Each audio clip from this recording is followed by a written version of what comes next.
है, चारों तरफ कांटा ही कांटा है, लेकिन इस पूरे भूभाग पे इन कांटों के बीच में एक ही फूल वाला, अरे ध्यान वाला मेरे उपदेश हो चरनिया चुने गुरुवर के काफी अखिले।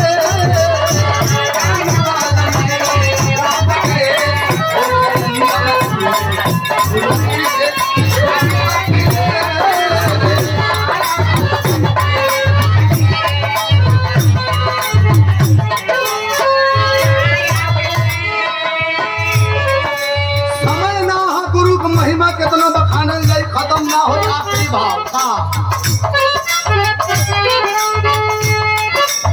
अरे घर उससे गणेश गुरु, घर उससे गणेश गुरु, गुरु लोगन के जो महान हस्ती बा, महान विभूति बा, जुबान पर नाम ले औकात नहीं खे, क्षमा चाहब लेकिन लेहल मजबूरी बा। गणेश गुरु बिहारी के दिल से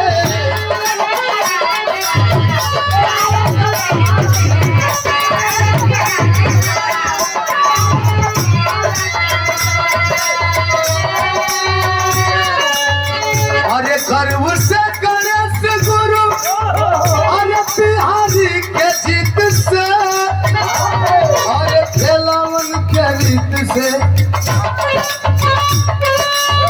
ज्ञान कभी मुसाफिर पावला चंद्रिका के गीत से, रामदेव के प्रीत से, रामदेव के प्रीत से।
Oh,